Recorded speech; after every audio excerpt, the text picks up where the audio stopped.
তুমি কেন এভাবে ভেঙে পড়ছো? দেখো, তুমি তো তোমার মতো চেষ্টা করেছো, বলো। তুমি তো সাধ্য মতো চেষ্টা করেছো। আসলে আসলে আমার যদি কপালে দুঃখ লেখা থাকে, কে আর কি করবে বলো?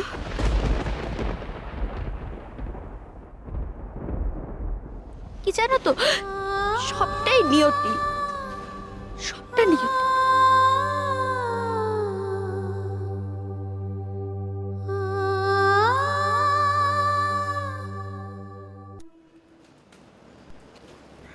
আমি কিন্তু আমার সাধ্যমতো চেষ্টা করেছিলাম দিদিভাই। আমি অনেক চেষ্টা করেছি যাতে সত্যিটা আদালতের সামনে না আসে।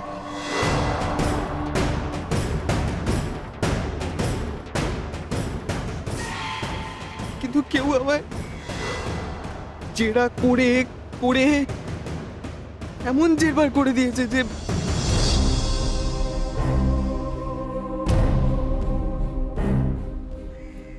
আমায় সত্যিটা বলতে বাধ্য হতে হলো।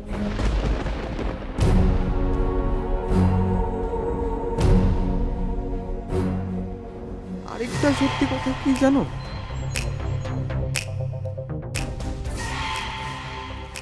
তোমার এগেনস্টে আদালতে যেসব স্ট্রং তথ্য প্রমাণ জোগাড় হয়েছে না,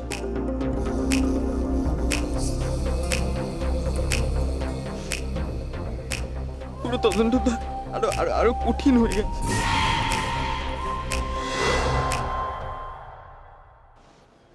এই মুহূর্তে তোমায় জেল থেকে বের করে আনা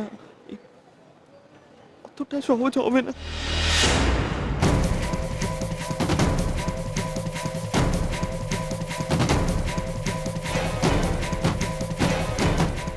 তাই না? যতটা বলা হচ্ছে অতটা কঠিনও না ব্যাপারটা।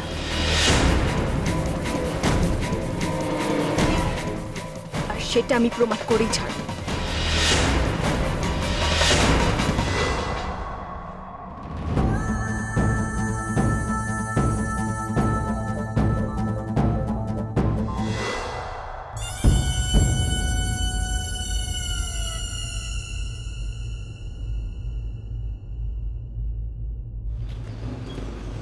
বাবা, নিজের মতো করে যতটা সম্ভব চেষ্টা করেছিলাম, আমি চেষ্টা করেছিলাম, আমি নিজের মতো করে যতটা সম্ভব চেষ্টা করেছিলাম।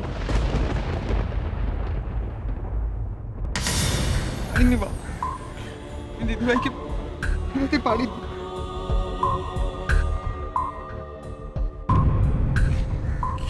চ্যাম্প, চ্যাম্প, এটুকু তো বিশ্বাস করো আমার উপর। তোমার কি একবারও মনে হয় যে আমি আমি আমার আমি আমার চেষ্টায় কোনো ত্রুটি রেখেছি?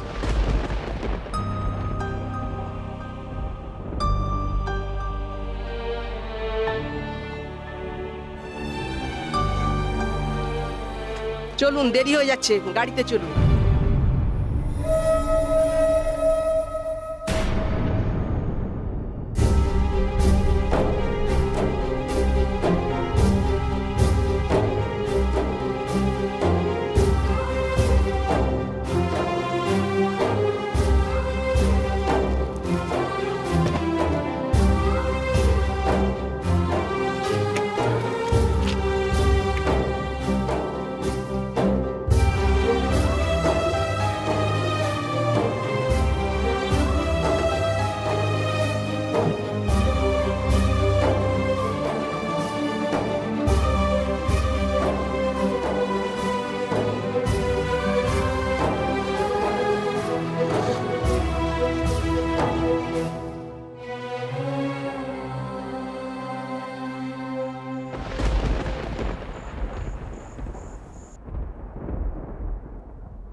না না বাবা, এটা আমি কিছুতেই মানতে পারছি না।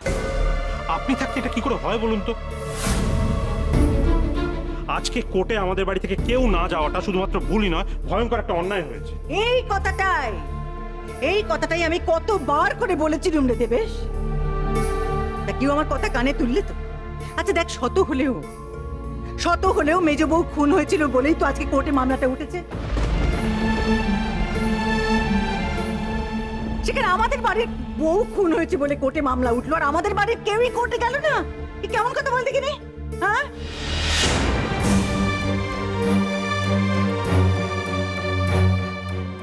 তুই ঝিলিকে সাজা হলো কি হলো না সেটা জানার জন্য তো কারো একটা যাওয়া উচিত ছিল নাকি? আসলে সমরেশ বাবু সেদিন আমাকে ফোন করে যেভাবে অনুরোধ করছিলেন ঝিলিককে মুক্তি দেবার জন্য, সত্যি সত্যি আমার মানে ওর মুখোমুখি হতে কিরকম বাঁধো বাঁধো ঠেকছিল। না না, এতে তো বাঁধো বাঁধো ঠেকার কিছু নেই বাবা। আমাদের তো ভুললে চলবে না যে আমরা বাড়ির মেজ বউকে হারিয়েছি, আর সেটা ওই ঝিলিকের জন্যে। না না না, আসলে কি হয়েছে বলতো, ওই সমরেশ বাবু মানে ঝিলিকের বাবা, তিনি তো বিশ্বাসই করতে চাইতেন না যে ঝিলিক কোনটা করতে পারে। সেটাই তো স্বাভাবিক। বাবা হয় কি করে বিশ্বাস করবেন যে মেয়ে খুন করতে পারে? তাছাড়া মেয়ে তো এখন মা হতে চলেছে না, সেই অজুহাত দেখিয়ে সকলে সহানুভূতি কুড়িয়ে নিয়ে চেষ্টা করছে যাতে মেয়েটাকে এখন বের করে আনা যায় বাইরে, বুঝলি? হ্যাঁ। আচ্ছা অতীশ, ভালো কথা, তুই তো বাড়িতেই ছিলি, তুই বাবাকে বোঝালি না কেন? আর তুই বা বাড়িতে ছিলি কেন? তুই তো কোর্টে যেতে পারতিস। দেবেশ, তুই কি রে? হ্যাঁ, কি তুই কাকে বলছিস?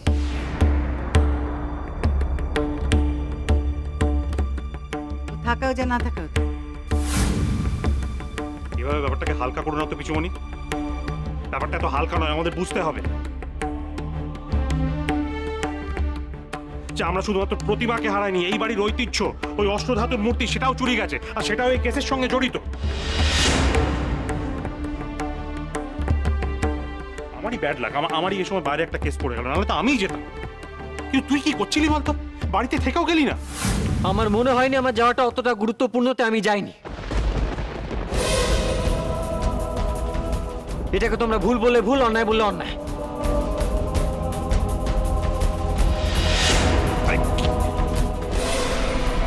ব্যাস ব্যাস ব্যাস, ভুল স্বীকার করে নিয়েছে, অমনি দায়িত্ব খালাস।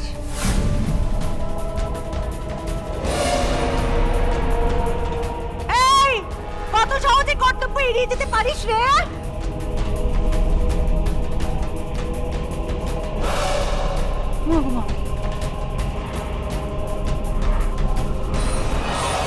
অতীশটা কেমন যেন পাল্টে গেছে। ও আসার পর থেকেই ওকে কিরকম অন্যরকম দেখছি।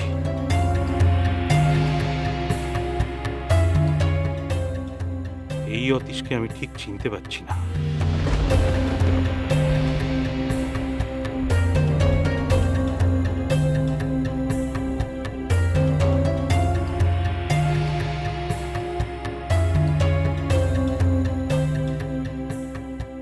তুমি বিশ্বাস করো, আমি বিশ্বাস ছাড়া কুলাঙ্গার, বিশ্বাস করবো তোকে? আমি যে ভাবতেও পারছি না। তুমি ভুল করছো মা। মা, তোমার ভুল হচ্ছে মা, তুমি আমাকে ভুল ভাবছো। ভুল আমি এতদিন ভেবেছি, আজ নয়, আজ আমি বুঝতে পেরেছি দোষী কে।